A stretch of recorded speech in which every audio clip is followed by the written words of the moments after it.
parler. Un ancien élève de Doulaye Konaté, un ancien élève de Adama Konaté. Il est très difficile de prendre la parole après un sortant de l'école nationale supérieure Jean-Noumé EMSU. Donc aujourd'hui, nous avons notre docteur, Madame Bitar Oussar. Nous avons Najib Dabo. Nous avons Abdoulaye Tamboura, Yamadou Keita, qui sont tous des fruits de cette belle école.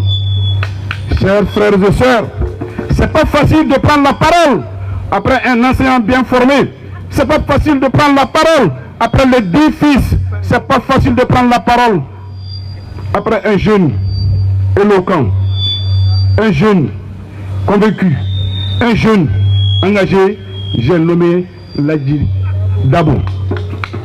Ladji Dabo, il a parlé de l'impérialisme qui pourrait se définir comme la volonté d'un État capitaliste qui vise à mettre certains États sous sa dépendance politique et économique. Ladji Dabo, il a touché réellement le cœur du problème de l'Afrique. Il a touché le problème du partage du gâteau dont les pays africains sont victimes. Aujourd'hui, le Mali est un pays très très riche, mais malheureusement, moi, Mohamed Condé, je suis du collectif des sans-papiers de Paris. Aujourd'hui, la jeunesse malienne, le fer de lance de l'économie malienne est poussé dans le désert. La jeunesse se tue dans le désert. La jeunesse se tue dans les océans. Le fer de lance du Mali. L'économie malienne est en train de sortir à cause de ce partage du gâteau. Sans trop monopoliser la parole, je demande à M. Agibou Guindo. Guindo.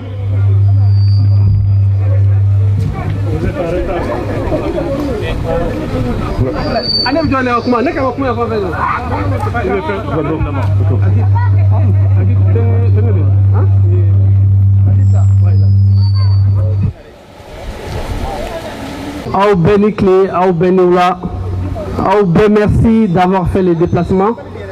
Kana anga kene nkambi, miye keneye anye wele bla malien bema. IPM djeka wuli tokola pour que ensemble anga djeka fo accord mi signé na Alger ko accord de la paix en fait la terre malien kan nafatala. Donc ambiambi aux manifestations là. Donc yanila kuma damine be au befo alsa au ko wulika jola ka fawye kuni ko damine nene. Il va falloir que un effort bas fourni alsa pour que nous jamfa sebe à Kabouan. Donc nous il jeka wuli présenta là ka fo il jeka wuli munye ani muna en farla nyokan bi ka se ka ni appel ni ke ani ka ni manifestation ke. Bon présentation mina ke français là. Donc, conformément à leur engagement constitutionnel, le peuple malien s'est toujours mobilisé dans sa diversité pour apporter sa contribution à l'édification d'un Mali indépendant, démocratique et prospère. La crise multidimensionnelle que nous vivons depuis 2012 fut l'occasion de renouveler et de manifester cet engagement constitutionnel que nous pouvons qualifier de patriotique, voire nationaliste, compte tenu des enjeux. L'indépendance des anciennes colonies sont des moments d'alliance, d'union et de solidarité entre États, organisations ou structures partageant les mêmes visions ou la même idéologie. La situation de la République du Mali, depuis janvier 2012, à nos jours, exigeait du peuple l'expression de sa souveraineté sous diverses formes. Donc l'Union pour le Mali Djakaouli fut créée pour servir et favoriser ces sessions nationales afin de préserver l'indépendance du Mali, l'intégrité territoriale et la forme unitaire républicaine et laïque de l'État-nation.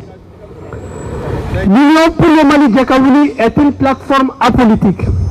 Elle est née de la volonté de lutter contre l'accord issu du processus d'Alger qui a été signé le 15 mai 2015 à Alger et le 20 juin 2015 à Bamako.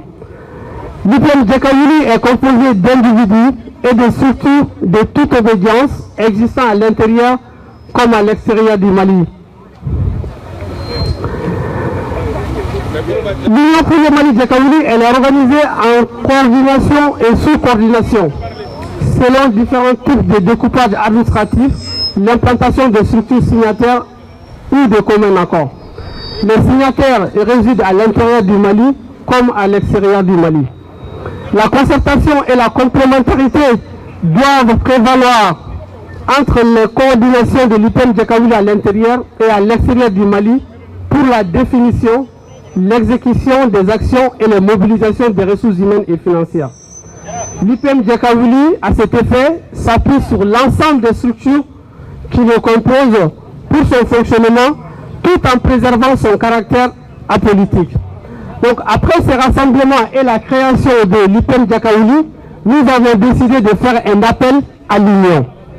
L'Union pour le Mali Djakaouli, à travers ces documents, fait un appel à l'Union au peuple malien à l'intérieur et à l'extérieur du Mali pour informer et sensibiliser afin de favoriser l'émergence d'une dynamique pouvant aboutir à un sursaut national pour sauver le pays et lui donner la perspective d'un pays démocratique inspiré par son histoire séculaire, ses acquis de l'indépendance, de la démocratie, fondement d'un état de droit et de justice.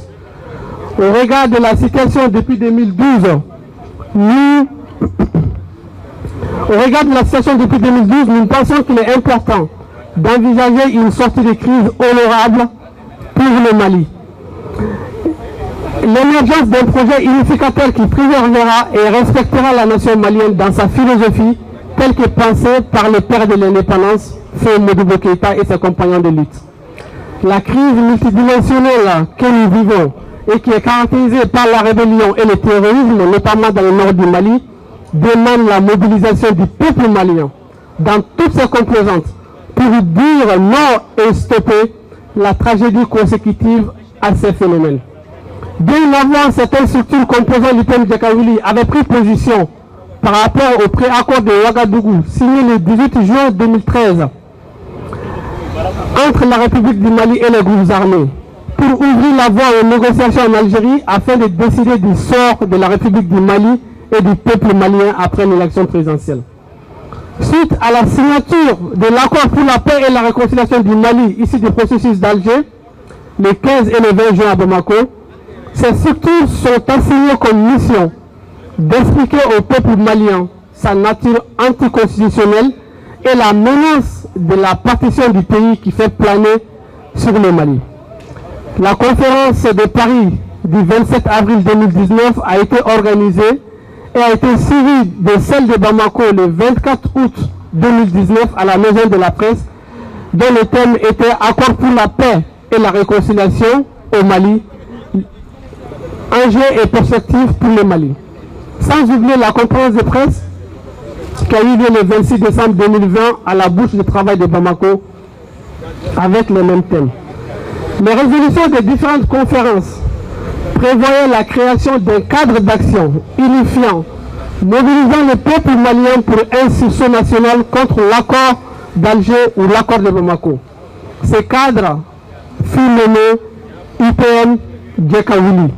Elle est composée d'associations, de partis politiques et de personnes ressources, dont l'objectif est d'empêcher l'application de cet accord en l'état. De nos jours, les signataires du protocole de l'IPM Djakaouli sont l'unité de réflexion et d'action pour le Mali, IRDAC Mali, Debout pour le Mali, DPM, l'association Yémen, le collectif des sans-papiers de Paris, CSP 75, le relais des citoyens actifs maliens, RECAM, et la liste elle est non exhaustive. Donc vous remarquerez sur nos affiches que pour la manifestation d'aujourd'hui, nous sommes en plus de ces associations citées, nous sommes 14 structures. Parmi ces 14-là, on peut voir la Force patriotique pour la Renaissance, FPR Malika, il y a Songoï Ganda Boré, il y a les M5 RSP, il y a les Waraba d'Afrique qui sont les panafricanistes, il y a l'APC, il y a l'association Diaspora Internationale, il y a le CDR France, il y a le CDR International, il y a la RECAM, il y a l'Union des Maliens de la diaspora contre les accords d'Alger. C'est pour vous dire que nous sommes plusieurs structures et associations à être ensemble aujourd'hui pour mener ce combat. Donc l'article 3 de l'accord d'Alger qui stipule que les institutions de l'État malien prendront des dispositions requises pour l'adoption des mesures réglementaires, législatives, voire constitutionnelles nécessaires à la mise en œuvre des dispositions du présent accord en consultation étroite avec les partis et avec les soutiens du comité de suivi prévu par l'accord d'Alger. Au regard de ces articles-là, nous comprenons aisément une recommandation visant la modification du 25 février 1992 au nom de la paix sans impliquer les peuples souverains dont elle est l'émanation. Cet acte apolitique a la même valeur que la révision constitutionnelle prévue à la fin de la transition pour jeter les bases de la 4e République. L'IPN Djekawili ose espérer qu'elle ne se fera pas avec l'accord d'Alger, seul projet politique prévoyant des réformes vers la refondation de l'État et les dialogues ici et les résolutions issues du dialogue national inclusif, qui n'était autre que la légitimation du mécanisme d'application de l'accord en question. À la lecture de certaines dispositions de la Constitution du 25 février 1992, nous pouvons affirmer que l'accord d'Alger est anticonstitutionnel. Il s'agit entre autres du titre 2 de l'État et de la souveraineté, articles 25 et 26, du titre 3 du président de la République, du titre 5 de l'Assemblée nationale, du titre 14 des traités et accords internationaux, articles 114, 115 et 116, et du titre 16 de la révision.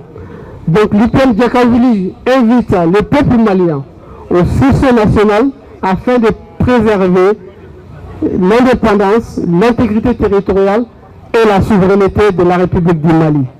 Merci à tous. Merci Agibou. Une fois de plus, qu'à Bofou, qu'à Oualimondon, Djamako, c'est pas important. Mais la qualité des hommes qui sont sur place, la qualité des femmes qui ont fait le déplacement, c'est le plus important.